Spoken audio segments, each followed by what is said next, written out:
तो सभी का स्वागत है। वांछा कल्पतरुभ्यश्च कृपा सिंधुभ्यैव च पतितानां पावनेभ्यो वैष्णवेभ्यो नमो नमः। अनंत कोटि वैष्णव भक्त वृंद की जय।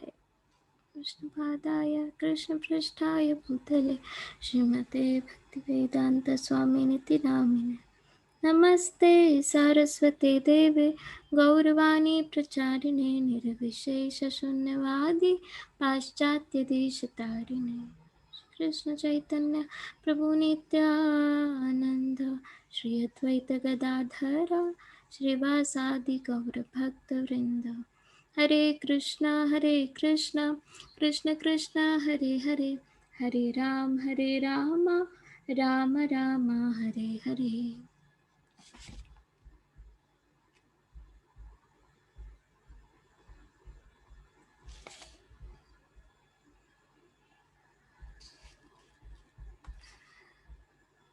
हरे कृष्णा, सभी को दंडवत प्रणाम और वेलकम बैक हमारे नेक्स्ट सेशन में। तो कैसे हैं सब लोग? काफ़ी कम लोग हैं आज। घूमना शुरू हो गया सबका, लॉकडाउन खुल गया ना, इसलिए हम सुबह यही बात कर रहे थे जब में कि भगवान दुख इसीलिए देते हैं कि दुख में हम उन्हें याद करते हैं। अब थोड़ा सा छूट दिया, खोल दिया तो सबका डाटा फिस हो गया भक्ति के लिए, है ना। कितनी कम संख्या है आज, कोई बात नहीं, बट वी विल कंटिन्यू, है ना। तो स्वागत है किसका? चरण प्रभु का। यस फाइनली आ गए आप। कहाँ थे? हम पिछली बार बहुत बात कर रहे थे प्रिंस नरूला की, होना चाहिए था आपको।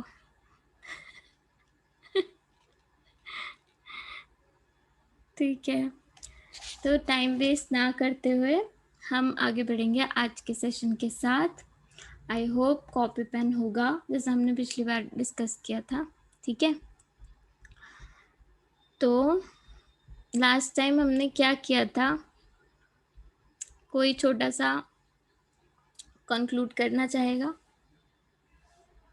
दीपाली माता जी, आपसे शुरू करते हैं।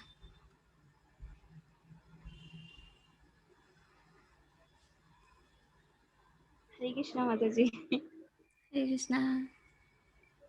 मैंने सुना नहीं, आपने क्या पूछा?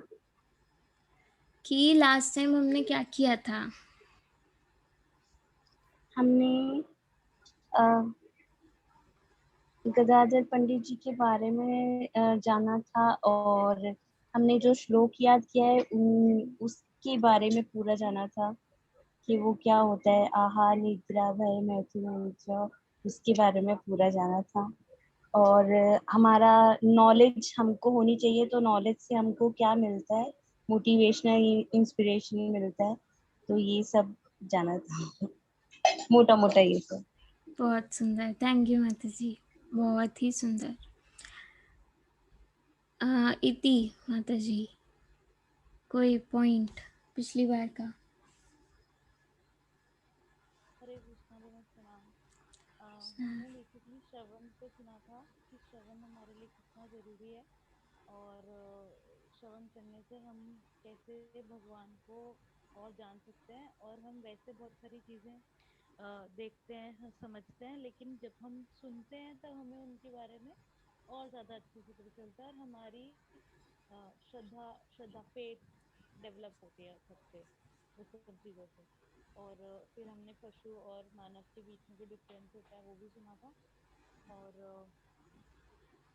भगवान मतलब कि हमें ज़्यादा से ज़्यादा सुनना चाहिए और रेगुलरली क्लासेस में आना चाहिए। इन्हीं सुनने के लिए क्लासेस हो रही है।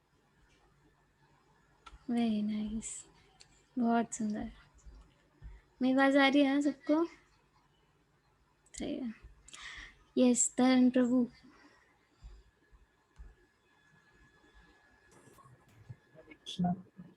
आवाज आ रही है मेरी? हाँ तो लास्ट टाइम हमने एक भक्ति तीर्थ प्रभु ने एक बहुत अच्छा एग्जांपल दिया था, जो पेश किया था एग्जांपल, जब टू फाइट्स, मतलब एक क्वेश्चन से पूछा गया था कि जब दो डॉग्स आपस में लड़े तो कौन सा डॉग जीतेगा। तो वो वाला एक बहुत अच्छा एक उन्होंने बहुत अच्छा उसका आंसर दिया था। और सेकंड था मैं सेकंड हमारा टोटल गोपीनाथ के बारे में जो हमने पढ़ा था चैतन्य महाप्रभु ने, जहाँ पर बार बार कथा सुनते थे श्री प्रहलाद महाराज की, उसके ऊपर भी हमने पढ़ा था। और बेसिकली श्रवणम के ऊपर हमने ज़्यादा फोकस किया था कि सुनना कितना ज़रूरी है, सुनने का कितना बड़ा महत्व है, क्योंकि फिलोसफी हमें जाननी बहुत ज़रूरी है। सो यही सब था बेसिकली सेशन में।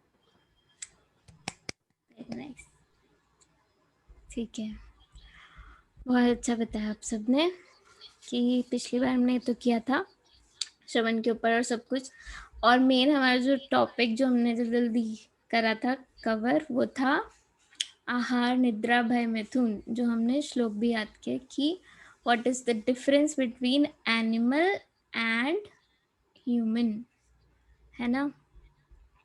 तो हमें ये तो पता चल गया था कि क्या डिफरेंस है। क्या डिफरेंस है, कोई बताना चाहेगा? कुछ एक लाइन थी छोटी सी श्लोक की कि ह्यूमंस क्या कर सकते हैं।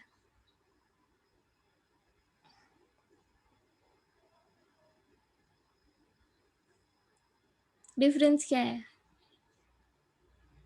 यस, पहले दीपाली माता जी, फिर रीति माता जी। चिंतन चिंतन कर सकते हैं हम लोग प्रभु का। ठीक है, हाँ, ऑलमोस्ट बिल्कुल छू दिया है आपने, सही है। इति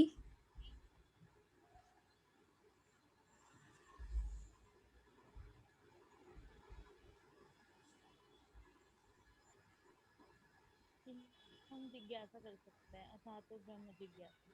यस, ये था वो, था तो ब्रह्म जिज्ञासा, मतलब हम जिज्ञासा कर सकते हैं, क्वेश्चन कर सकते हैं हम कौन है, भगवान कौन है, हमारा किससे संबंध है, हमें किसने बनाया है, ये डिफरेंस है।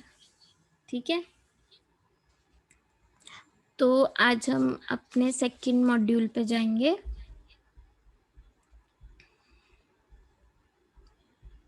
मैं स्क्रीन शेयर करती हूँ और आज हम सभी पढ़ेंगे, मतलब एक एक करके ना, उसको हिंदी में ही करते हैं इसलिए, ठीक है।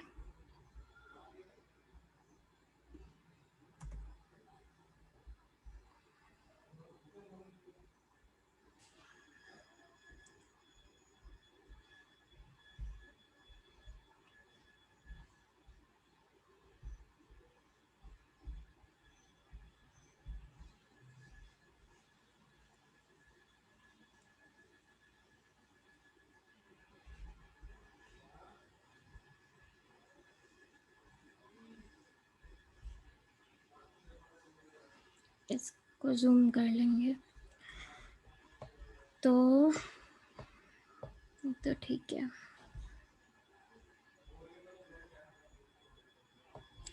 आज का हमारा टॉपिक है ये, और वो है, मैं एनोटेट ऑन करती हूँ।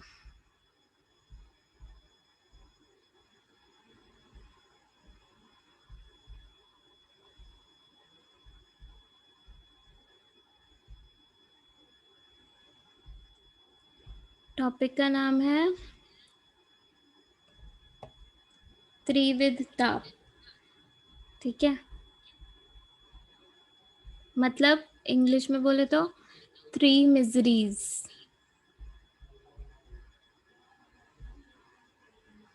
ओके, तो कौन पढ़ना चाहेगा?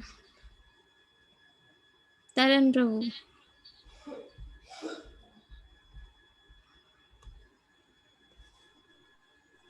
तो मैं स्टार्ट करूँ, आवाज आ रही है मेरी हाँ, सबको?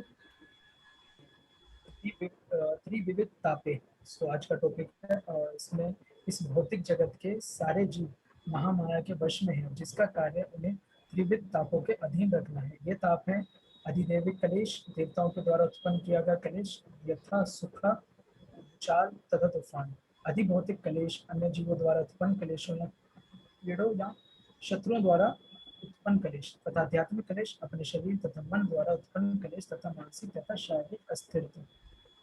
परफेक्ट। तो आज का पॉइंट है त्रिविध ताप, मतलब 3 ताप जो इस पूरे वर्ल्ड में है, जिसके वजह से हमें कष्ट मिलते हैं। हमने सीखा था ना कि हमको दुख में है, हम दुखालय है, ये जब हमारा पहला सेशन हुआ था सेंटर में कि ये दुखालय है ना। तो ये 3 ताप हैं जो हमें कष्ट देते हैं। पहला अधिदैविक क्लेश, ठीक है, और जूम कर सकते हैं इसको, ठीक है।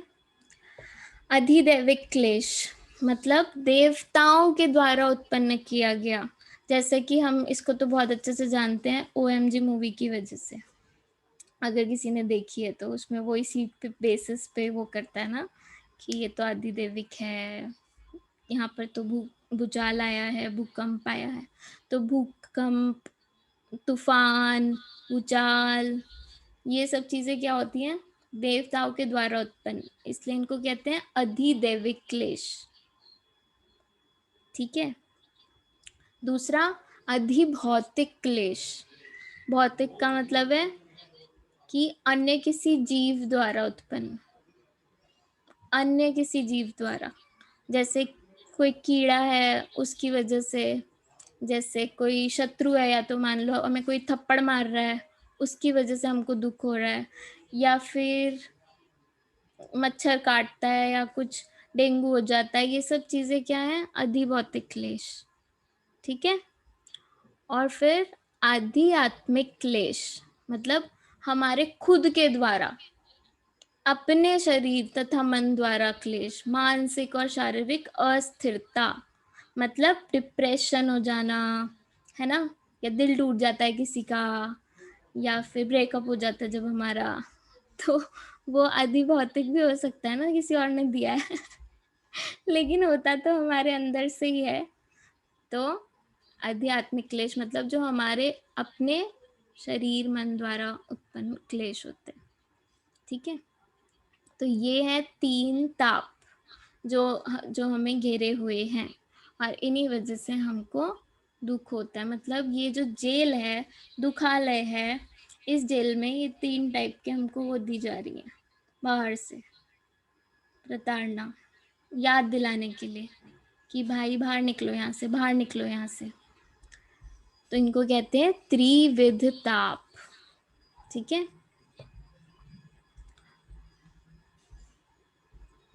अब आगे बढ़ें तो कोई भी व्यक्ति ऐसा घोषित नहीं कर सकता कि मैं दुख नहीं भोग रहा हूँ, कपिल मुनि कह रहे हैं ये भागवतम में।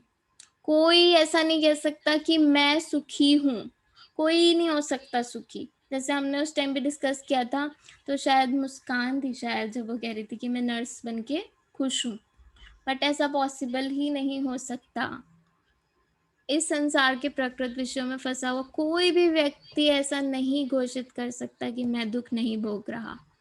मैं किसी को भी ये कहने के लिए चुनौती देता हूँ। कौन कह रहे हैं? प्रभुपाद। इस प्रकार जगत में हर व्यक्ति दुख भोग रहा है किसी ना किसी ढंग से। यदि ऐसा नहीं है तो इतने प्रकार की फिर औषधियों का विज्ञापन क्यों है, इतनी दवाइयाँ क्यों बन रही हैं? अगर कोई दुखी नहीं है तो दवाई बन रही है, तो इसका मतलब दुख है ना कहीं। और टेलीविजन पर लोग हमेशा शांति प्रदायक और दर्द विनाश करने वाली और बिल्कुल ऐसे मन को शांत करने वाली चीजें क्यों दिखाते हैं? क्योंकि कहीं ना कहीं लोग असंतुष्ट हैं, इसीलिए, है ना। और कितनी कितनी गोलियां खाते हैं डिप्रेशन की, सोने की। हर किसी को किसी ना किसी प्रकार का दुख है ही है, चाहे अब वो आधि दैविक हो, आधि आत्मिक हो या आधि भौतिक हो, पर दुख तो सबको है ही है। किसी का मन शांत नहीं है। तो यहाँ पर लिखा है इससे सिद्ध होता है कि सर्वत्र दुख अवश्य ही है। जिसकी भी प्राकृत देह है उसे दुख भोगना ही पड़ेगा। मतलब जिसको भी बॉडी मिली है, जिसको भी किसी भी प्रकार की यहाँ पर बॉडी मिली हुई है, उसको तो दुख भोगना ही पड़ेगा, चाहे अब वो अंबानी हो या कोई सड़क पे बैठा हुआ बंदा, सबको दुख है। तो ये कितनी बड़ी बेवकूफ़ी, अगर हम सबसे पहले तो यही मान लें कि भाई हम सुखी हैं। अगर कोई बीमार इंसान मान ही नहीं रहा कि मैं बीमार हूं, तो वो दवाई तो खाएगा ही नहीं ना। अगर किसी को कोविड है मान लो, पर वो कहे नहीं मेरे को तो नहीं है, तो ऑब्वियस सी बात है वो धीरे धीरे धीरे धीरे कोविड तो अंदर अपना काम कर ही रहा है ना, वो तो मृत्यु की तरफ जाएगा ही।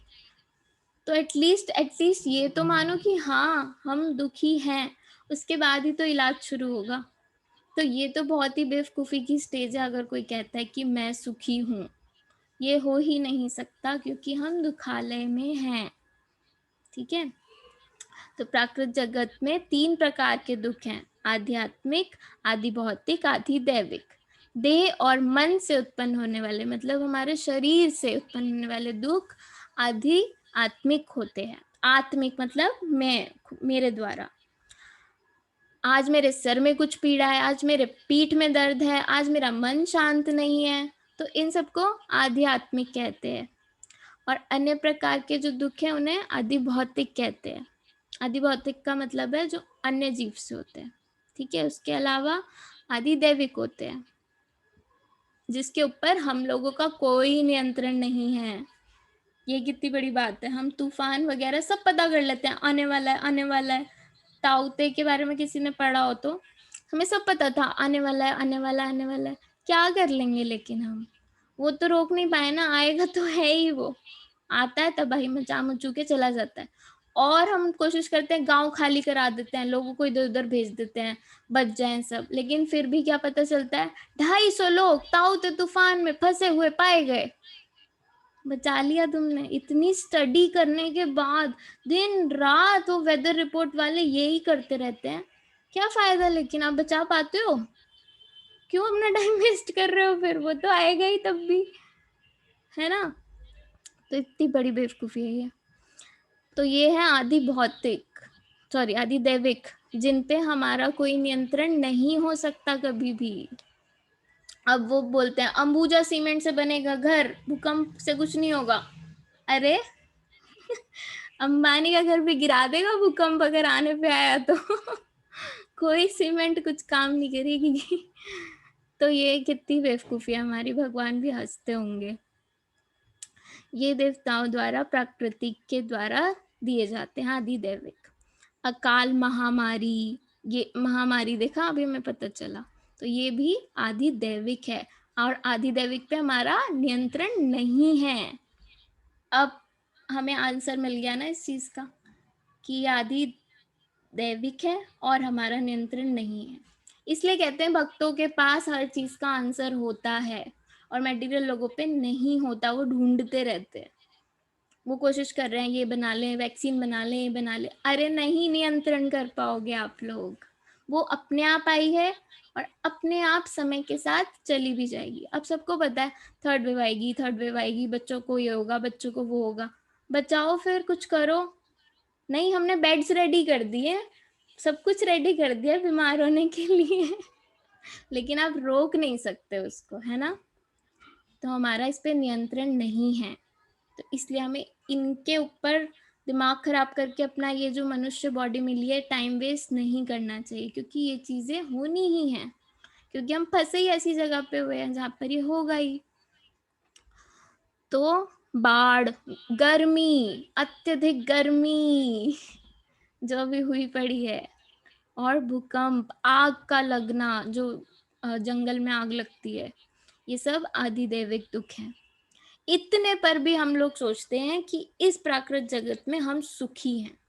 इतने दुख लिस्ट दे दी प्रभुपाद ने, इसके बाद भी हम सोचते हैं क्या कि हम सुखी हैं, जबकि इन क्लेशों के अतिरिक्त, मतलब इन 3 के अलावा अभी और अगर आपको अभी भी मानते हो आप मैं सुखी हूँ, मुझे तो भूकंप ने कुछ नहीं किया, मुझे तो कोविड भी नहीं हुआ, मुझे तो ब्रेकअप भी नहीं हुआ, और मुझे कोई डिप्रेशन भी नहीं हुआ, मेरे को ये 3 दुख हुए ही नहीं है, मतलब मैं सुखी हूँ।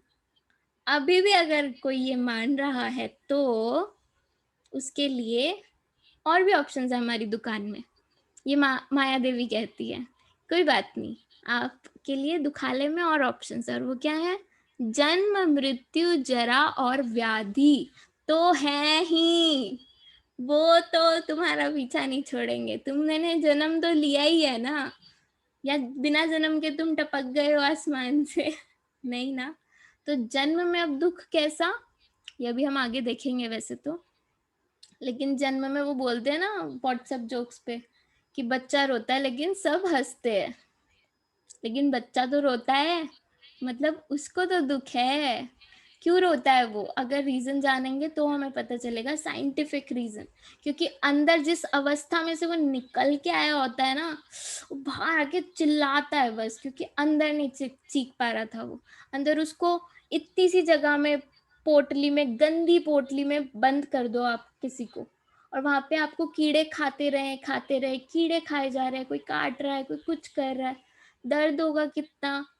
और अगर किसी मदर ने कुछ तीखा खा लिया तो उस बच्चे की ऐसी तैसी हो गई। और मम्मियाँ वैसे ही इतना तीखा खाती हैं, जो थोड़ी वैसे होते हैं, मटेरियल लोग होते हैं, वो लोग तीखा खाना, चटपटा खाना, और उससे उस बेबी को इतना कष्ट होता है, इतना कष्ट होता है। फिर वो बाहर निकलता है तो भैं करके बस रोता है कि इतना दुख जन्म के टाइम पे। भागवतम में पूरा एक कैंटो है इसके ऊपर, मतलब इतनी मोटी बुक है जन्म के ऊपर, कैसे जन्म होता है, कितना दुख होता है। ये जो साइंटिस्ट अब ढूंढ रहे हैं कि कैसे जन्म होता है, अब उन्होंने प्रोसेस बताया ना बर्थ का, बट भागवतम में पहले से ही सब मेंशन। तो जन्म में कितना दुख है, और मृत्यु में तो होता ही है। मृत्यु में लिखा है कि 1000 बिच्छू काटते हैं जब, ऐसा दर्द होता है जब हमारे शरीर से आत्मा निकल रही होती है, इतना दुख होता है जो हम उस टाइम पे बता नहीं पाते किसी और को। और जरा और व्याधि मतलब old age and disease, birth, death, old age and disease, ये 4 तो हैं ही कंपलसरी सबके पास। अगर आप उन 3 ताप से बच गए हो कोई नहीं, ये 4 तो मिलेंगे। ओल्ड एज तो सबकी आएगी ही आएगी, और चलो ओल्ड एज से अगर तुम बच गए, पहले ही तुम कल्टी हो गए, तो मृत्यु तो होएगी ना। और उससे भी पहले डिजीजेस भी होते हैं सबको, तो ये तो है ही। तो फिर हमें कहाँ सुख है? माया चक्र के अधीन होने के कारण हम सोचते हैं कि हम लोग बहुत सुरक्षित हैं, हम सोच रहे हैं कि हमें जीवन का आनंद भोगना चाहिए। किंतु ये किस प्रकार का आनंद है भाई? हम सब सोचते हैं एंजॉय करेंगे, किसी का बर्थडे होता है तो अलग अलग केक रख लेंगे, 15th बर्थडे तो 15 केक्स, वाओ आज है असली दिन, तो ये है आनंद। अरे क्या आनंद भाई, याद करो जन्म हुआ तुम्हारा, मृत्यु होगी, अभी बुढ़ापा है, ओल्ड एज है, वेस्ट कर रहे हो टाइम, उसको यूज करो और यहीं पर ही ब्लिसफुल उसको महसूस करो, और वहां जाने का ट्राई करो कि तुम्हें फिर से ये दुख में ना आना पड़े। मतलब एग्जाम टाइम के टाइम पे पढ़ाई करो, मस्ती नहीं। तो ये हमारा वही टाइम है, और हमारा असली टेस्ट होगा एंड में, तो उसके लिए हमें तैयारी करनी चाहिए। ठीक है, तो यहाँ पर एक बहुत अच्छा क्वेश्चन आता है कि अपने निजी जीवन या दूसरों के जीवन से त्रिविध ताप के अनुभव पर चर्चा करो। तो देखते हैं कि आप सबको कितना समझ में आया है त्रिविध ताप क्या है। मतलब ये डिस्कशन राउंड है, सब एक एक वो बता सकते हैं कि ये जो हमने 3 ताप पढ़े ना, आदि दैविक आदि भौतिक, तो इसमें से कोई भी एक बताओ। कि जैसे मैं बताती हूँ, मेरे साथ हुआ है आदि आत्मिक मतलब खुद से दुख, खुद से ही दुखी हो जाना, डिप्रेशन हो जाना, या फिर परेशान हो जाना। तो ऐसे कोई इंसिडेंट्स आप शेयर कर सकते हो बताकर कि कौन सा दुख है, अपना या किसी और का भी बता सकते हो कि उसके साथ ऐसा हुआ और ये दुख है वो, ताकि क्लियर हो कि आपको क्लियर हुआ या नहीं। ठीक है, दीपाली माता जी 3 ताप में से कोई भी एक ताप का कोई एग्जाम्पल जो हुआ हो आपके सामने, आपके साथ। हाँ, हरे कृष्णा माता जी। मुझे हुआ तो है, मतलब आदि भौतिक बोल सकते हैं उसको, नहीं सॉरी, आध्यात्मिक बोल सकते हैं उसको। कैसे? अभी ये मुझे काफी ज्यादा, मेरे को फीवर, और ये मुझे शायद कोविड ही हो गया था। मैं बहुत परेशान थी, बहुत ज्यादा, घर में भी सबको परेशान कर दिया था। तो मतलब लग रहा था कि अब ये लास्ट है मेरा, अब नहीं देख पाऊंगी। तो मुझे बहुत ज्यादा परेशानी थी। तो ये मेरा हर साल का रहता है, मेरे को चाइल्डहुड प्रॉब्लम है वैसे भी, तो वो रहता है। मतलब आदि दैविक हुआ जिसकी वजह से आध्यात्मिक नहीं। भी हो गया, हाँ जी। है हाँ ना? जी। हाँ जी। हाँ। मतलब बीमारी हुई और हाँ। उसकी वजह से आध्यात्मिक हो गया, मतलब टेंशन हो गई, एंजाइटी हाँ हो जी। गई, है ना? बिल्कुल। तो वही तो, सब ग्रस्त है इससे, फंसे पड़े हम सब। चरण तरण प्रभु।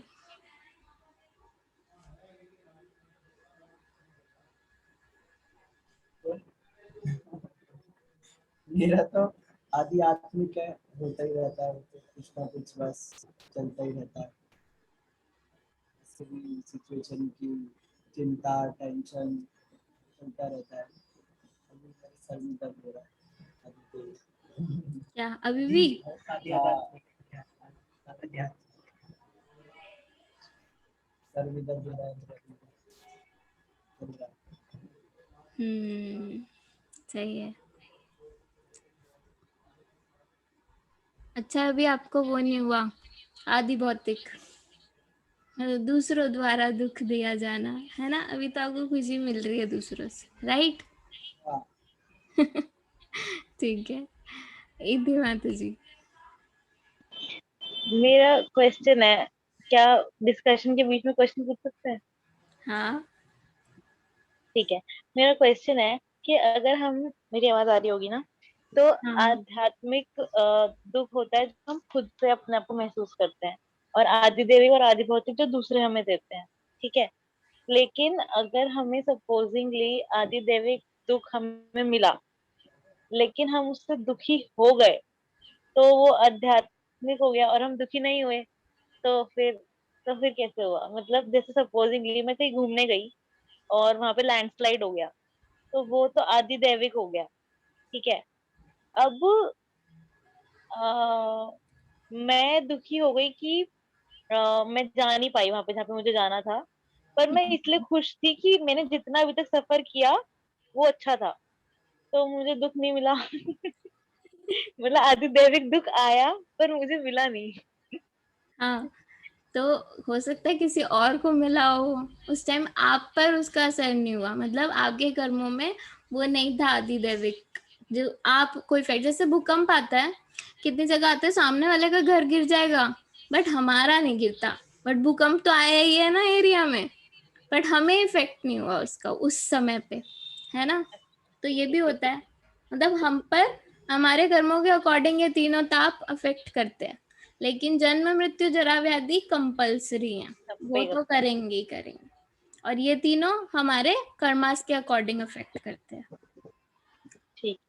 तो हम्म। मैं आदि भौतिक का एग्जांपल लेती हूँ कि जब भी हम कॉलेज में होते हैं या फिर अब करियर सेट करते हैं, तो उसमें हमें कंपटीशन फेस करना होता है बहुत सारे लोगों से, और कंपटीशन की वजह से फिर बहुत वो होता है, मतलब अच्छा नहीं लगता बिल्कुल भी अगर कोई हमें गंदा ट्रीट करता है, या फिर हमसे बेटर करने के लिए हमारा डिग्रेडेशन करता है। अपनी हाँ। लाइफ में बेटर करे इज ओके, पर अपनी लाइफ में बेटर करने के लिए जब हमारा डिग्रेडेशन करता है तो वो दुख देता है। तो ये कंपटीशन गलत होता है। अभी अभी तो फिलहाल नहीं फील किया, बट हो सकता है आगे भी फील करूं मैं। तो एक ये कंपटीशन, मतलब ये भी एक आदि भौतिक दुख है। बहुत बहुत ही सुंदर एग्जाम्पल है ये, जो हर कोई फेस करता है सच में, चाहे जॉब ओरिएंटेड हो, चाहे करियर में हो, चाहे स्कूल लाइफ में हो, चाहे पेरेंटल लाइफ में भी क्यों ना हो, बट ये अफेक्ट करता ही करता है। कंपटीशन, सामने वाला, लोगों से दुख हमें मिलता ही मिलता है, किसी ना किसी प्रकार से, उनकी बोली से मिल जाएगा या फिर उनके काम से मिल जाएगा या फिर उनके एक्शन से मिल जाता है, बट हमें दुख मिलते हैं। आदि भौतिक भी बहुत अच्छा एग्जाम्पल था।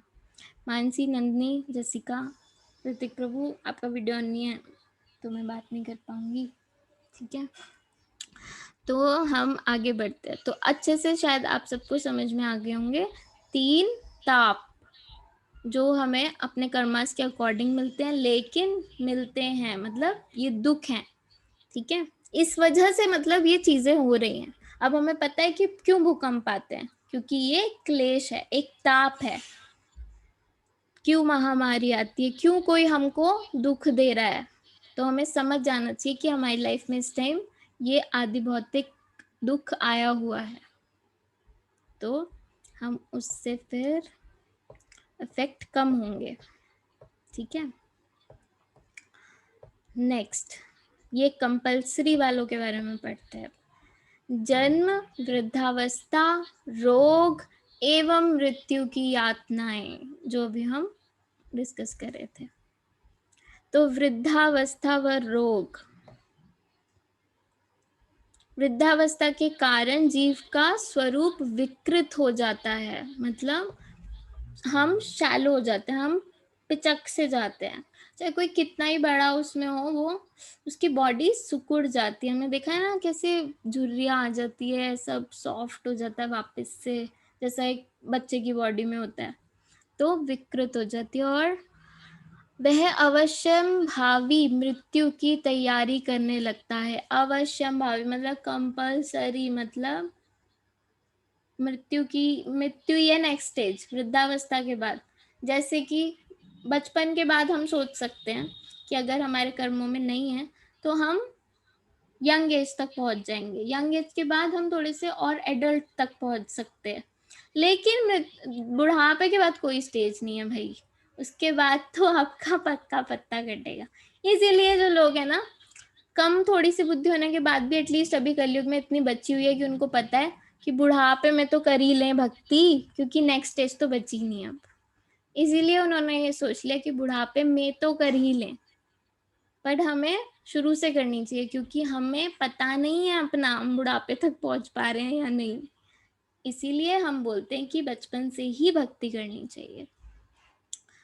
और बुढ़ापे वालों को तो कंपलसरी, उन पे ऑप्शन ही नहीं है जिंदगी में कोई और। अगर वो टाइम वेस्ट कर रहे हैं तो कुछ नहीं हो सकता भाई उनका, तो फिर तो बेड़ा गर्क। तो इस प्रकार वह घर में पालतू कुत्ते सा जीवन बिताते हैं और उसे जो कुछ उपेक्षा में दे दिया जाए वही खा लेता है। ये हालत हो जाती है बुढ़ापे में। अजीर्ण और मंदाग्नि जैसी अनेक प्रकार की व्याधियों से ग्रस्त होकर वह केवल कुछ कौर भोजन करता है। वह अशक्त होने के कारण कोई भी काम भी नहीं कर पाता। उस रुग्ण अवस्था में भीतर से वायु के दबाव के कारण उसकी आंखें बाहर निकल आती हैं और उसकी ग्रंथियां कुछ से सट जाती हैं। उसे सांस लेने में कठिनाई होती है और गले के भीतर से गुर गुर की आवाज निकलती है। क्या हालत हो जाती है, ये वही बता सकते हैं जो अभी इस एज को अनुभव कर रहे हैं कि कितनी बुरी हालत होती है। अगर किसी ने अपने ग्रैंड पेरेंट्स को या किसी को देखा है, मैंने पर्सनली देखा है, तो इतनी दया आती है, इतनी दयनीय स्थिति होती है। वो उनसे ऐसे चला नहीं जा रहा होता, ऐसे धीरे धीरे काम कर रहे हैं, मतलब हम जो काम भाग भोग के कर रहे हैं वो 1 घंटे में उस चीज को उठा पाते हैं। इतना इतना बॉडी वो हो जाती है, बिल्कुल ही खराब हो जाती है। और उस स्टेज पे आकर हम बोलते हैं अब हम भक्ति करेंगे। अरे भाई क्यों, अब क्यों, अब भी क्यों कर रहे हो, है ना। इतनी बुरी हालत हो जाती है, बताओ क्यों उस स्टेज का वेट करना भक्ति के लिए। फिर गले के भीतर से गुर गुर की आवाज भी आती है, सच में आती है, बहुत बुरा हाल हो जाता है। आपने वृद्धावस्था के और क्या क्या कष्ट देखे और झेले हैं, हमने नहीं झेले अभी किसी ने होपफुली यहाँ पर। वैसे पता है क्या, ये हालत इस टाइम ऐसी हो गई है कि बच्चे अभी से ही बूढ़े हो गए हैं, मतलब हम फील कर सकते हैं थोड़ा थोड़ा। तो हम इतने कलयुग में माया में फंस गए हैं। हमारी पीठों में दर्द होता है, सर में दर्द होता है, हाथ में दर्द रहता है, अभी ये हाल है हमारा, तो सोचो हम लोगों का तो क्या ही हाल होगा बुढ़ापे में।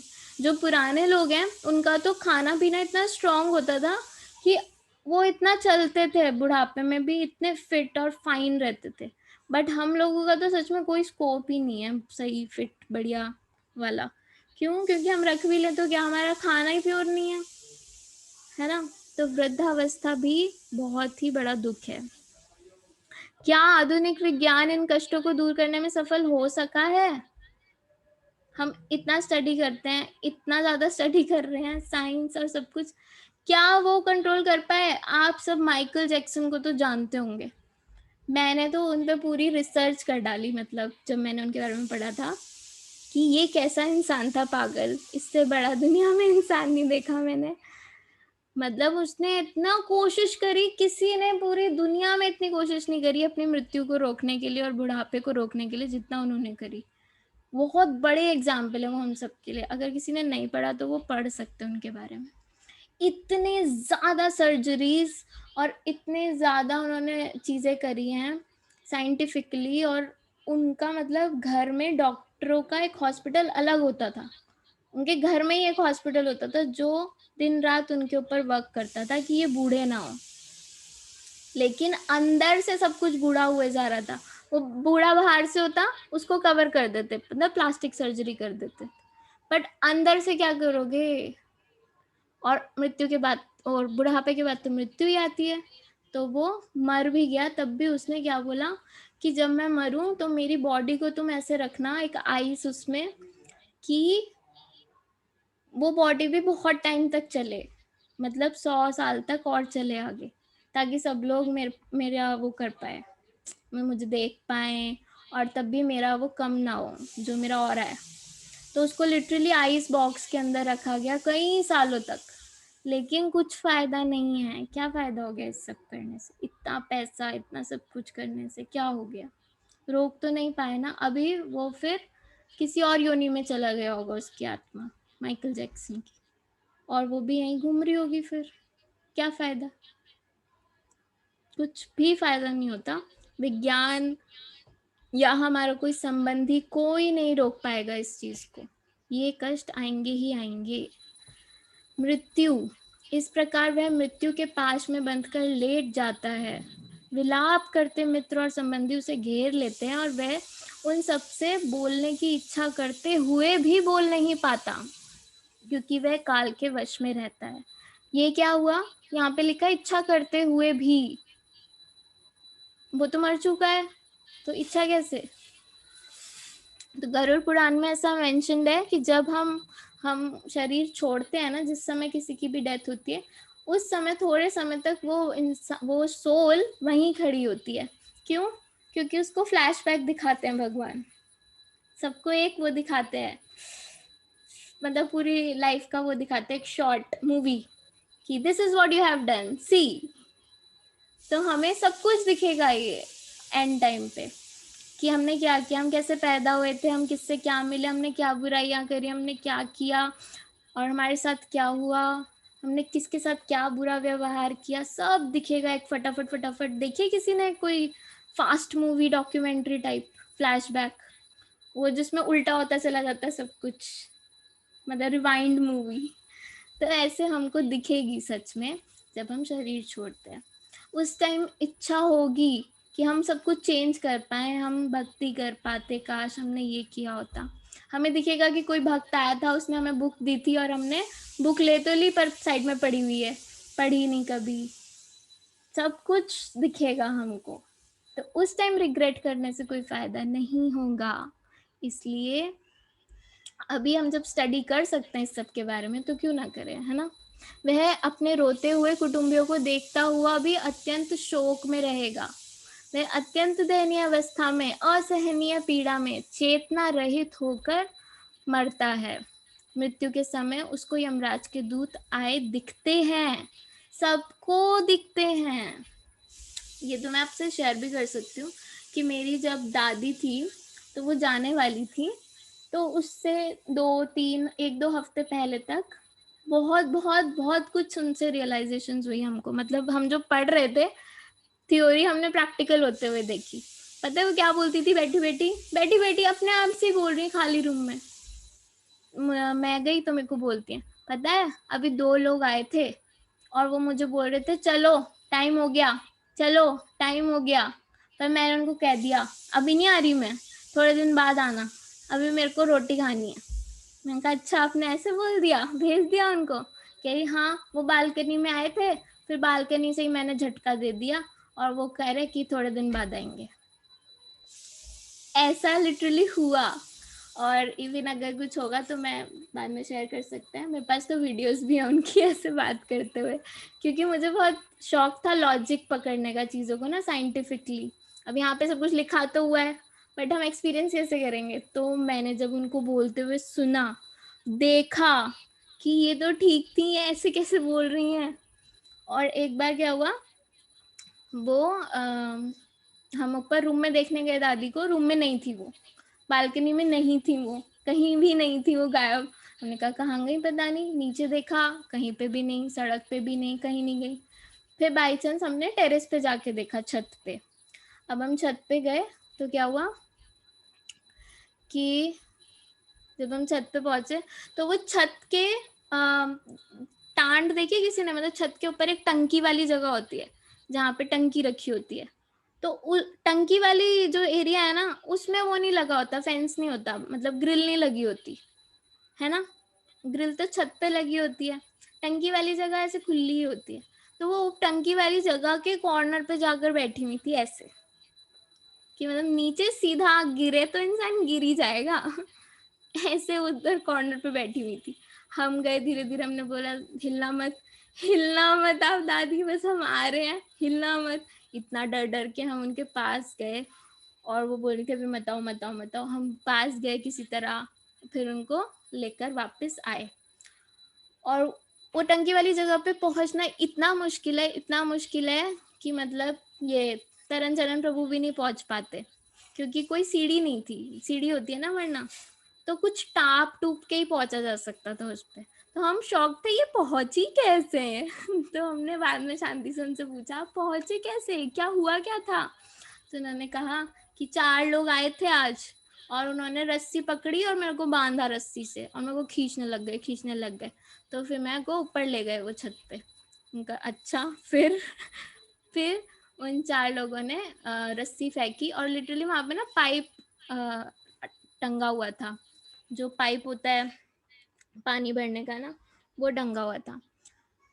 तो उस पाइप से सहारे से वो उधर टाप के और उधर कोने में जाके बैठ गई। तो वो बोली कि नीचे वो 4 लोग खड़े हो गए और हमें बोल रहे थे आ जाओ आ जाओ आ जाओ आ जाओ।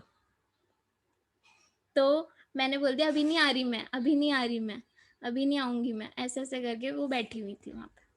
उनका अच्छा आपके साथ ऐसा हुआ? वो 4 लोग कौन थे भाई और वो 2 लोग कौन थे? तो ये कोई अगर मटेरियल इंसान होगा उसको नहीं पता चलेगा और वो क्या बोलेगा, ये पागल हो गई, बुढ़ापा आ गया, सटिया आ गई हैं, साइकोलॉजिस्ट के पास भेज दो, या फिर इनका मानसिक संतुलन बिगाड़ बेकार हो गया है। तो लोग ऐसा बोल देते हैं। जो अगर हम ज़्यादा पढ़ाई में एडवांस हो जाते हैं ना तो हम यही बोलते हैं, साइकोलॉजिकली कुछ खराब हो गया इनका, पागल हो गए हैं और वृद्धाश्रम में डाल दो, ऐसे ऐसे करते। बट ये स्टेज है लिटरली, हमको दर्शन होते हैं यमदूतों के जब वृद्धावस्था आती है, जब हमारा समय सही से आता है। तो भागवतम में अजामिल की भी एक स्टोरी आती है जिसमें साफ साफ लिखा है कैसे यमदूत आते हैं। और अगर हम भक्ति करते हैं, भगवान की चैंटिंग करते हैं, तो हमें यमदूत नहीं विष्णु दूत दिखते हैं। मतलब भगवान की सुंदर फॉर्म में और सुंदर से सिंहासन पे हंस पे आरूढ़ होकर हमको विष्णु दूत लेने आते हैं भगवान के पास ले जाने के लिए, ना कि यमदूत। अगर हम अजामिल की स्टोरी पढ़ेंगे ना उसमें तो बहुत अच्छे से मेंशन है कि विष्णुदूत यमदूतों से लड़ रहे हैं अजामिल के लिए, कि इसने भगवान का नाम लिया था तो तुम लोग यहाँ पे क्यों आ गए, हमारा काम है यहाँ पे, भागो यहाँ से। और उन्होंने भगा दिया यमदूत। तो ये है मृत्यु, इसके बाद है जन्म, कृपया चर्चा करें कि मृत्यु के समय लोगों को किस प्रकार की कठिनाई, हमने अभी सुना ये तो है ना। जन्म, गर्भवास के समय जीव मल मूत्र व कृमियों मतलब कि छोटे छोटे कीड़े वॉर्म्स से भरे गर्भाशय में लेटा रहता है। उदर मतलब पेट में भूखे कीड़ों द्वारा शरीर भर में बार बार काटे जाने पर वो जो शिशु होता है वो अपनी सुकुमारता के कारण, मतलब उसको ऐसी बॉडी मिली होती है जानबूझ के कि उसको कष्ट हो, क्यों, क्योंकि ये दुखालय है। तो शुरू से ही अगर उसको बता दिया जाएगा ये दुखालय में आया भाई, तू मुझे मत मारियो यहाँ पे, तो हो सकता है उसको आगे याद रहे। इसीलिए उसको ऐसी बॉडी, सॉफ्ट एकदम बॉडी होती है उसकी कि उसको कोई पिंच भी करेगा ना और उसको इतना पीड़ा होगी, तो इसलिए उसकी सुकुमारता के कारण उसको बहुत पीड़ा होती है। तो इस भयावह स्थिति के कारण वह बार बार अचेत होता रहता है, हम अनकॉन्शियस भी होता रहता है बेबी अंदर, ये साइंटिस्ट नहीं बताएंगे, बट अगर हम स्टडी करेंगे अच्छे से तो हमें दिख पाएगा कि वो जो बेबी है वो बार बार अनकॉन्शियस हुए जा रहा है, फिर बार बार कॉन्शियस में आ जाता है। कितना मुश्किल है। माता के द्वारा खाए गए कड़वे, तीखे, अत्यधिक नमकीन, खट्टे भोजन के कारण शिशु के शरीर में निरंतर पीड़ा रहती है जो असहनीय होती है। झिल्ली से लिपटा और बाहर की आंतों द्वारा ढका हुआ शिशु उदर में एक ओर पड़ा रहता है, बस उसका सर उसके पेट की ओर मुड़ा रहता है, जैसा हम इस फोटो में भी देख रहे हैं, और उसकी कमर तथा गर्दन धनुषाकार मतलब एकदम ऐसे पैक्ड रहता है, वो मुड़े रहते हैं। इस प्रकार शिशु पिंजड़े के पक्षी के समान बिना हिले डुले वहीं पड़ा रहता है। कितना दुख है, कैसे कह सकते हैं हम कि जन्म में सुख है ना। तो इसके ऊपर एक चीज देखते हैं, बहुत अच्छी सी प्रभुपाद की एक वीडियो है ताकि हमें पता चले ये जो जन्म है इसमें कितनी दुख है, ताकि हम दोबारा जन्म लेने के लिए ये सब ना करें टाइम वेस्ट यहाँ पर, वरना हमें फिर से ऐसे ही यातना होगी बेकार में। तो इसलिए बेटर है ना कि come on guys, let's go back home, back to Godhead in the service of Lord Krishna. यहाँ पे क्यों आना बार बार, क्या ये दुख दुख दुख दुख, छोड़ो इसको, सुख सुख सुख सुख की तरफ जाते हैं ना, क्या करना है, और खुद तो जाएंगी बाकी सबको भी लेके चलते हैं, तो ऐसा होना चाहिए। तो देखते हैं।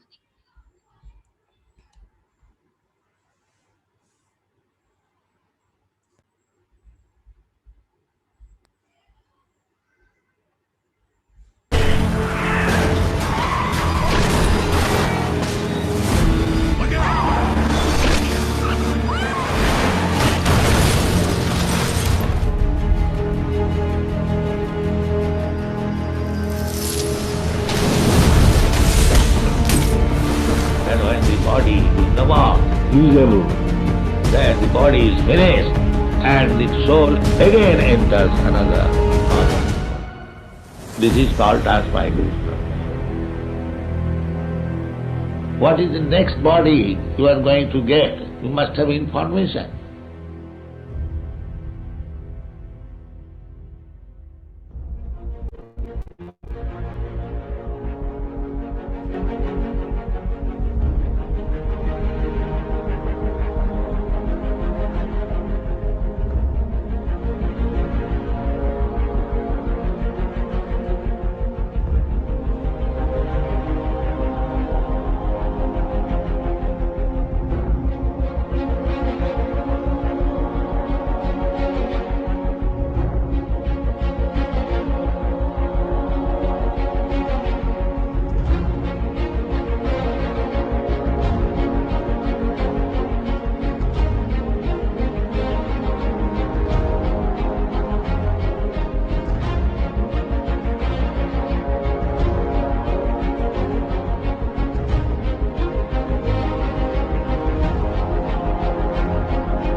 हम अप्रिशिएट भी कर सकते हैं कि ये साइंटिस्ट नहीं कर सकते, देखो क्या चमत्कार है ना, भगवान ही कर सकते हैं, कैसे वो हमें शरीर देते हैं, मनुष्य का बॉडी मिलती है हमको।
हॉरर मूवी थी ना ये।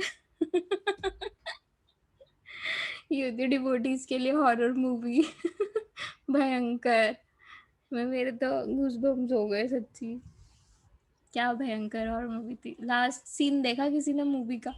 उसमें लिखा था कि वेयर आर यू ड्रीमिंग, ये सिर्फ एक है जन्म जो इतनी देर हमने देखा, इसके बाद तो ओल्ड एज का अलग सीन है, डिजीज का अलग सीन है, और मृत्यु का तो और भयंकर सीन है। तो सोचो यार, क्यों यहाँ पे पड़े रहना है? ये जन्म देखा कितना मुश्किल, कैसे कैसे रहकर, कितनी अवस्था, क्या भयंकर। और हमने क्या किया, 7th मंथ के बाद क्या होता है, जब 7 मंथ हो जाता है तो हमें कॉन्शियसनेस आ जाती है उसको, बच्चे को। अब क्या होता है, उसको पता चल रहा होता है उसको दुख हो रहा है, सब कुछ हो रहा है, तो वो उस अवस्था में भगवान से प्रार्थना करता है। क्यों? क्योंकि वो भगवान का पार्ट एंड पार्सल है, तो भगवान उसको याद होते हैं और भगवान से प्रार्थना करता है। ये भागवतम में लिखा है, जो साइंटिस्ट नहीं बता सकते क्या विचार चल रहे हैं, ये सिर्फ भागवतम बता सकते, क्योंकि भगवान ने ही चेतना दी है ना। तो वो उस अवस्था में हाथ जोड़ के, हमने देखा होगा कि जब एक बेबी होता है वो ऐसी अवस्था में होता है, तो वो अपनी उस किसी वजह से ऐसी नहीं होता, कोई रीजन है, ऐसे प्रे कर रहा होता है कि हे भगवान मुझे प्लीज इससे बचाओ, मैं पक्का आपकी भक्ति करूंगा, मैं पक्का कुछ नहीं करूंगा, मैं पक्का इस बार इसको लाइफ को यूज करूंगा, मैं पक्का कोई मिस्टेक नहीं करूंगा। लेकिन जैसे ही हम बाहर निकलते हैं, थोड़ा सा रोते हैं, चीखते हैं, चिल्लाते हैं, और माया देवी घेर लेती हैं, ये बेटे तेरे चाचा, ये बेटे तेरे पापा, ये बेटे तेरी मम्मी, ओ बेटे झुनझुना लो, ओ बेटे ये खा लो, ओ। और हम फंसते चले जाते हैं फिर। क्यों? क्योंकि कोई हमें भगवत ज्ञान नहीं देता उस समय, और हम भूल जाते हैं। इसीलिए कोई भी न्यूबॉर्न चाइल्ड हो, हमेशा हमें बच्चों को, पेरेंट्स को, अब हम ही तो आगे जाके पेरेंट्स बनेंगे ना, हमें ही आगे जाके कंसीव भी करना होगा, हमें ही आगे जाकर, या फिर हमारे किसी फ्रेंड्स के, है ना। तो हमें ये नॉलेज होनी चाहिए कि क्या सही है, एटलीस्ट हमको तो होनी चाहिए, चाहे कितने भी हैं हम। एक भी ठीक हो गया ना, अगर हम में से किसी एक को भी समझ में आ गया ना। प्रभुपाद कहते थे कि मैंने बहुत बड़ा स्कॉन बनाया, बहुत कुछ किया, बहुत सारे डिवोटीज बन गए, सब कुछ हो गया, लेकिन इनमें से कोई एक भी अगर भगवत धाम पहुंच गया ना, तो मेरा मिशन सक्सेसफुल है। एक भी पहुंच जाए तो भी काफी है, जरूरी नहीं सब पहुंचे। क्यों? क्योंकि हर किसी को समझ में नहीं आता, हम भूल जाते हैं, बार बार विस्मृति हो जाती है। अभी बहुत अच्छा लग रहा है, और 2 दिन बाद फिर हम सब भूल जाएंगे। यही प्रॉब्लम है, हमें कंटिन्यूअसली ये याद रखना चाहिए, इसलिए निरंतर वो श्लोकास को याद करना चाहिए, क्या लिखा था, क्या पढ़ा था। चैंटिंग इसलिए डेली करते हैं कि हमें रोज याद आए, ठीक है। तो हमें दोबारा इस चक्कर में नहीं पड़ना। जन्म मृत्यु जरा व्याधि दुख दोषानुदर्शनम। तो ये हमें आज के सेशन में समझ में आया, क्या 3 ताप और 4 दुख, जन्म मृत्यु जरा और व्याधि, ठीक है।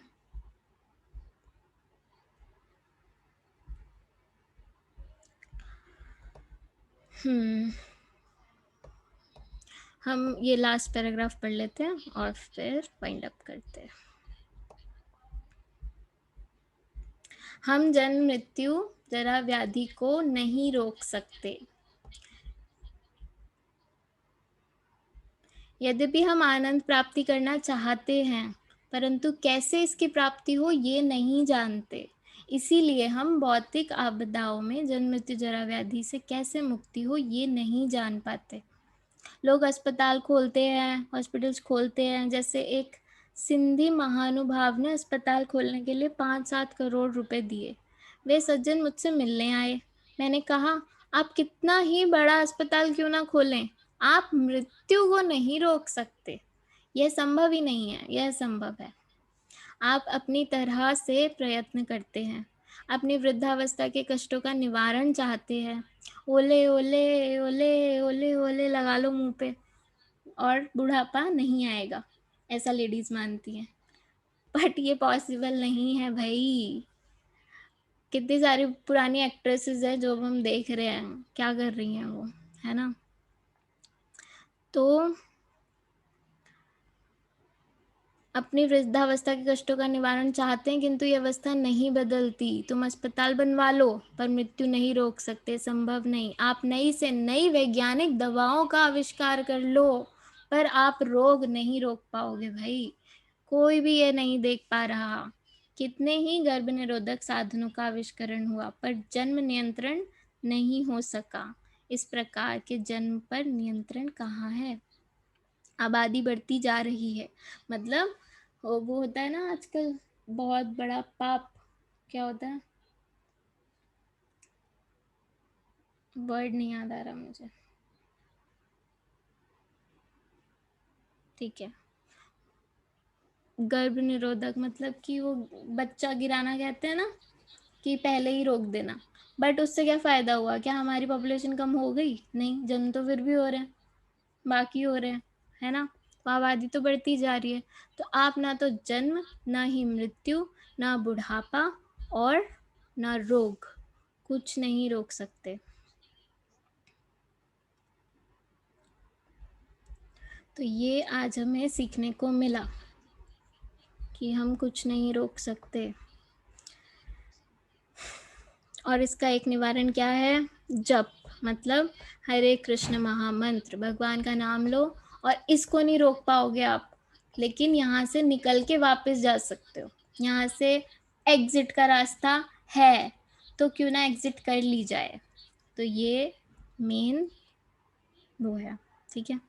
और हर बार हम क्लास में ना एक शिष्टाचार भी पढ़ा करेंगे एंड में, मतलब कि आज का शिष्टाचार होता है ना, लास्ट का एक सेगमेंट टाइप। तो आज का छोटा सा वैष्णव शिष्टाचार वो ये है, मतलब कि कैप्सूल, कि भक्त का परिधान सादगी संपन्न तथा स्वच्छ होना चाहिए, जिसे देखकर कृष्ण की स्मृति हो जाए। ये वैष्णव शिष्टाचार है क्या, वेशभूषा के ऊपर। कोई व्यक्ति पैंट शर्ट कुर्ता पजामा धोती कुर्ता भी पहन सकता है। व्यक्ति वृक्ष प्रोग्राम और मंदिर जाने के समय यह धारण किया जा सकता है। महिलाओं को साड़ी या सलवार कुर्ता इस प्रकार का परिधान धारण करना चाहिए जिससे पूरा शरीर ढका रहे। ये आज का वैष्णव शिष्टाचार था, ठीक है। ओके, तो यस, अबॉर्शन इति ने बताया, अबॉर्शन कराते हैं बट जन्म को फिर भी नहीं रोक पा रहे, है ना। पॉपुलेशन कंट्रोल नहीं हो रही है उससे, कोई भी कुछ फायदा नहीं हो रहा। तो ये था आज का टॉपिक कि कोई ये नहीं कह सकता कि हम सुखी हैं भाई, हमें भक्ति करने की ज़रूरत नहीं है। अगर कोई कहता है हमें भक्ति करने की ज़रूरत नहीं है, तो अब आपको पता है वो क्या है, वो इंसान पागल हो गया है, वो दूसरी दुनिया में है, अभी उसको पता नहीं है, राइट। भक्ति करने की सबको ज़रूरत है और बहुत ज़रूरत है, चाहे छोटे से छोटा बेबी हो, चाहे बूढ़े से बूढ़ा व्यक्ति हो, सबको ज़रूरत है और कोई नहीं कर रहा। इसीलिए बार बार इसी साइकिल में घूमे जा रहे हैं और हमें इस साइकिल से बाहर निकलना है, बस ये है। इस्कॉन का मतलब ही यही है, बस प्रभुपाद यही चाहते थे और कोई डिफ़िकल्टी नहीं है, ठीक है। इसलिए हमें चैंटिंग बहुत अच्छे से करनी चाहिए। सब लोग प्लीज़ चैंटिंग को सीरियसली लो और बहुत अच्छे से कोशिश करो उसको करने की, बहुत अच्छे से, ठीक है। तो आज का सेशन यहीं पे हम पॉज करते हैं। तो कैसा रहा आज, समझ में आया सबको? अच्छा था, न्यू था किसी के लिए, किसके लिए न्यू था, नई बात थी, कुछ ना कुछ। नाइस, मेरे लिए बहुत कुछ नहीं आता, इतना जन्म के बारे में नहीं पता था मुझे जितना आज पता चला, भयंकर अच्छा है ये। इवन मैं शेयर कर सकती हूँ कि मेरी जो कज़न है उनका बेबी हुआ था, तो सब लोग बहुत खुश थे, वो बच्चा भी बस बैठा हुआ है, रो रहा है, क्या कर रहा है।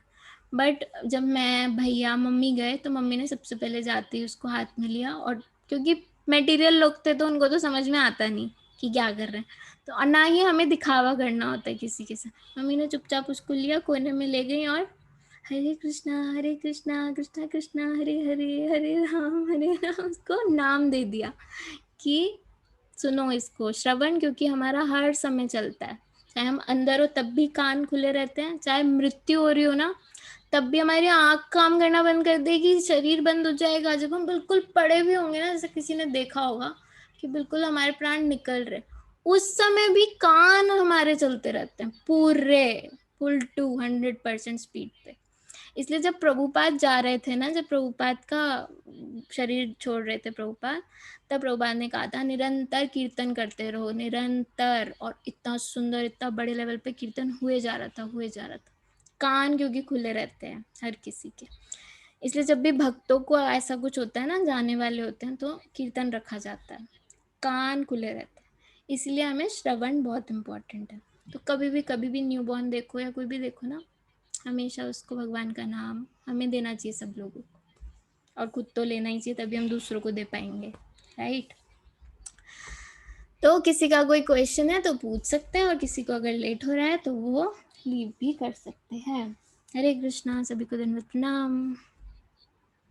यस, मानसी माता जी। हरे कृष्णा दी। हरे कृष्णा। मेरा एक क्वेश्चन है छोटा सा, मतलब जैसे मैं माला करती हूँ, मुझे पता है कि माला से क्या होगा, हमारी धीरे धीरे सफाई होगी। तो जैसे मैं माला करती हूँ तो मुझे कई लोग कहते हैं बस माला करने से भगवान मिल जाएंगे, तुम यहाँ से चले जाओगे। ऐसा कुछ नहीं होता। लोग ध्यान करते हैं, सुबह सुबह उठ के जप वो करते हैं, मेडिटेशन करते हैं, लाइक चक्र वक्र जगाते हैं अपने, तो उससे होता है भाई, प्राण उससे निकलते हैं अच्छे, वहां सीधा जाते हैं भाई। तो ये चीज होती है, जब करने से क्या हो जाएगा, और तुम इतनी तेज तेज तेज करते हो, ये कोई जप होता है? ये कोई ऐसे, मतलब हम लोग नॉर्मली कर रहे होते हैं, लेकिन जैसे हम लोग बोलते हैं हरे कृष्ण कृष्ण कृष्ण हरे हरे, हरे राम राम राम हरे हरे, तो ये उनके लिए भी, ये भी इतनी तेज कौन करता है भाई? ऐसे करने से बस मिल गए तुम्हें भगवान, लगे रहो, ये कहेंगे मतलब आगे से ये सुनने को मिलता है। अच्छा है, हमें आशीर्वाद मिल गया उनका, लगे रहो। उनके बोलो आपके मुंह में घी शक्कर, बस हम यही चाहते हैं, हम लगे रहे इसी में ही, हमारे 24 घंटे नाम निकलता रहे। उनको ऐसे बोलना चाहिए। लेकिन हाँ, अब हमें फैक्ट्स पता है, जैसे कि आपको पता है कि आप क्यों बोल बोल के करते हो, है ना। मेन पॉइंट पता है, सबसे पहला ये होता है कि हमें खुद को ना क्लियर होना चाहिए, खुद को। इससे पहले कोई और बोले ना, हम सेटिस्फाइड हैं या नहीं, हमें पता है या नहीं। ये नहीं कोई भी बोल के चला गया और हमें भी पता ही नहीं है, हम भी लिए जा रहे हैं। हमें पता है ना आंसर्स, तो हमारे अंदर एक संतुष्टि रहती है, अलग पीस रहता है। कोई बात नहीं, हम सोच लेते हैं आपको भी नहीं पता, कोई बात नहीं, बट हमें पता है, हम शांत हैं, हम ब्लिस में हैं। तो ऐसा होता है। और अगर उधर से थोड़ी जिज्ञासा दिखती है हमको, जानने की आतुरता दिखती है थोड़ी सी, तो हम उसके साथ शेयर कर सकते हैं कि ठीक है, तुम्हें जानना है ना, मैं बताता हूँ कि मैं क्यों बोल बोल के कर रहा हूँ और क्यों हरे कृष्ण महामंत्र ले रहा हूँ।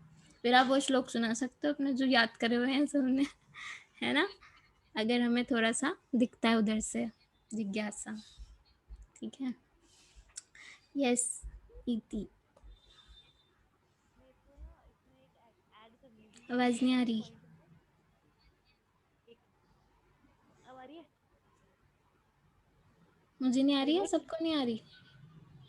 हरी नहीं आ बोल, रही हरे ना? कृष्णा। हाँ अब आ रही है। हाँ, तो इस वाले जो मानसी माता जी का क्वेश्चन था, तो एक बार ये मेरे को ऐड करना था इसमें, कुछ मैं कर सकती हूँ ना? हाँ तो महाराज बोलते हैं इसमें कि अगर कोई बोले कि आप ये हरे कृष्णा करने से कुछ नहीं होगा और आप यहीं पे रहोगे ये वो, तो उनको ये बोलो कि हम, मतलब ऐसे प्रभुपाद से भी एक बार किसी ने पूछा था कि आप ये सोचो कि अगर आप पूरी जिंदगी आपने हरे कृष्णा करने में निकाल दी और लास्ट में आपको पता चला कि कृष्णा नहीं है, तो क्या होगा? और फिर प्रभुपाद उनको ये बोलते हैं कि आप ये सोचो कि आपने पूरी जिंदगी अपनी मटेरियलिस्टिक लाइफ में निकाल दी और लाइफ के एंड में आपको पता चले कि कृष्णा कृष्णा है, है। तब आपको क्या होगा? तो इसलिए, और तो फिर महाराज इसमें ऐड करते हैं कि ना, अगर चलो भगवान है या नहीं है वो हमारा कॉन्सेप्ट, हमारा हमारा वो नहीं है, हमें बताया गया है तो हम कर रहे हैं। और ये जीवन कितना सुंदर है कि भगवान के लिए हम भोग बना रहे हैं, प्रसाद पा रहे हैं, नाच रहे हैं, गा रहे हैं और हंसी हंसी में रह रहे हैं।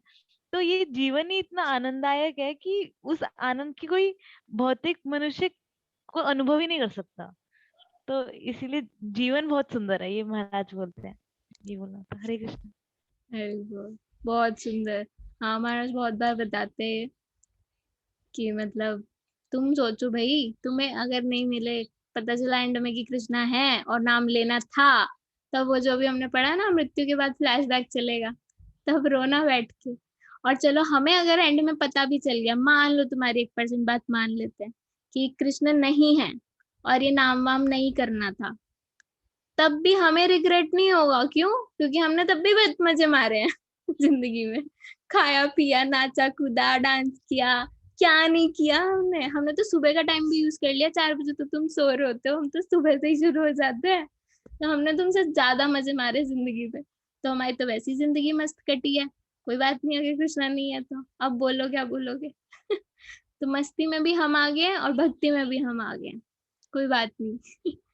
आप अपना सोचो क्या होगा, राइट। तो भक्त हमेशा सुखी उसमें ही रहते हैं कि कोई नहीं, बोल लो क्या बोलोगे, कोई बात नहीं, आंसर्स हैं हमारे पास, क्योंकि है ना। और किसी का कोई डाउट है? वरना सेशन वाइंड अप करते हैं। जैसिका, आज लेट आए आप, कहाँ थे? कोई बात नहीं, ठीक है ठीक है। किसी का कोई क्वेश्चन नहीं है? हरे कृष्णा नंदिनी, यस आपका क्वेश्चन है?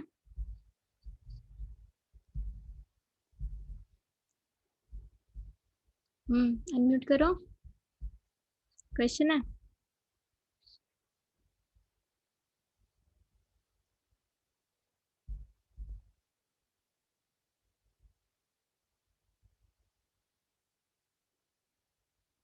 नहीं है शायद। ओके, कोई क्वेश्चन हो तो मुझसे पूछ लेना आप पर्सनल में, ठीक है, टेलीग्राम पे। ग्रेट। तो मेन पॉइंट ये है, ये सब हो जाएगा वेस्ट अगर हम याद नहीं रखेंगे इसको, तो है ना। इसलिए निरंतर हमें इसको कॉन्शियसनेस में याद रखना चाहिए। बार बार कहीं पे कुछ देखते हैं तो याद आ जाना चाहिए वापस से। यस मानसी। बस आपको थैंक यू कहना है कि हमें भटक जाते रोज रोज डेली बेसिस पे से डोज चाहिए होती है ना, तो उस डोज को देने के लिए आपका बहुत बहुत थैंक यू। क्योंकि डेली प्रभुपाद लाइफ में का हमारे साथ होती थैंक यू, रहती है हर चीजें, प्रभुपाद का तो थैंक हमें यू। डेली एक चाहिए होता है पंप की, नहीं मेन चीज करनी है, इधर उधर नहीं जाना। ये तो है। प्रभुपाद का बहुत बहुत थैंक यू। और जयप्रदा का महाराज का इतना अच्छा कोर्स हमारे लिए, कितना कुछ बना के दिया उन्होंने, बताओ। और हम पढ़ते ही नहीं है, कितनी अच्छी बुक बनाई है। और इवन कई लोग होते हैं वो पहले खुद का रिसर्च करने में टाइम लगाते हैं इतना, फिर प्रचार करते हैं। तो जब हमारे पास ऑलरेडी बना हुआ है, किसी आचार्य ने इतनी मेहनत करके बनाया है, तो क्यों ना उसको उसको कर लिया जाए फटाफट से, है ना। कितनी नॉलेज मिल जाएगी बना बनाया। खाना खाने में तो अलग ही आनंद आता है ना बना बनाया। तो ये हम कोशिश करेंगे इसको स्किप नहीं करें। हम एटलीस्ट जितने लोग हैं वो स्किप ना करें। इसको पूरा हम पढ़ेंगे ना, एक एक चीज को अच्छे से। अगर हमने पढ़ी हुई है तो उसको हम उतार लेना अंदर, वही बढ़िया बात है कि हाँ याद आ जाए बस, तो अच्छा हो जाएगा। ठीक है, तो यहीं पे हम सेशन को वाइंड अप करेंगे। तो सबको हरे कृष्णा, दंडवत प्रणाम। और मे बी इस वीक या मे बी नेक्स्ट वीक या मे बी नेक्स्ट मंथ से एक्चुअली, क्योंकि इस मंथ में बहुत सारे एग्जाम्स भी चल रहे हैं कॉलेज स्टूडेंट्स के, मे बी। तो हम और कुछ भी ऐड करेंगे इसमें, जैसे कि वैष्णव सॉन्ग्स हमको ऐड करने चाहिए। हमें वैष्णव सॉन्ग गाने आने चाहिए। मैंने कहा ना, भक्ति के बिना ज्ञान क्या, ज्ञान क्या अधूरा? नहीं, भक्ति के बिना ज्ञान क्या। ये कौन है? तरन को पता है, इति को पता है, बाकियों को नहीं पता। हाँ पता है मानसी को। दीपाली माता जी, भक्ति के बिना ज्ञान क्या? यस, आधा नहीं अंधा। भक्ति के बिना ज्ञान अंधा, और ज्ञान के बिना भक्ति लंगड़ी। यस। तो अभी तो हम ज्ञान वाली बातें कर रहे हैं, बट भक्ति भी तो करनी चाहिए। और भक्ति का मतलब क्या है? चैंटिंग करना, आचार्यों की प्रेयर्स को गाना, रियलाइज करना, है ना। तो हम वैष्णव सॉन्ग्स का भी कुछ सेशंस रखेंगे जिसमें हम सब प्रिपेयर करके गाया करेंगे, है ना। ऐसे हमें आ भी जाएगा गाना, मे बी थोड़े दिन बाद स्टार्ट करेंगे वो अच्छे से। तब तक आप क्या कर सकते हो, वैष्णव सॉन्ग सुन सकते हो और अपना कोई वैष्णव सॉन्ग अच्छा सा तैयार कर सकते हो। वैष्णव सॉन्ग का मतलब है, आप लिख सकते हो यूट्यूब पे वैष्णव सॉन्ग इस्कॉन, तो आ जाएंगे बहुत सारे, तो उसमें से भी चूज कर सकते हो, वरना मुझसे पर्सनली मांग सकते हो, या इति माता जी उनसे मांग सकते हो वैष्णव सॉन्ग्स, है ना। और कोई भी एक वैष्णव सॉन्ग तैयार कर सकते हो अपना अच्छा सा सुन सुन के रोज, ऐसा कुछ कर सकते हो। फिर हम अच्छे से, जैसे हमने 7 ब्लिसफुल डेज का प्रमोशन किया था ना अच्छे से, बाद में अभी कुछ नहीं हुआ है डिवोटीज का, सॉरी कुछ की डली नहीं है बट ठीक है, डालेंगे। ऐसे ही हम उन सॉन्ग्स को भी फिर डालेंगे, ठीक है। तो ये कर सकते हो आप तब तक, और चैंटिंग अच्छे से करो, ठीक है। हरे कृष्णा, सबको दंडवत प्रणाम।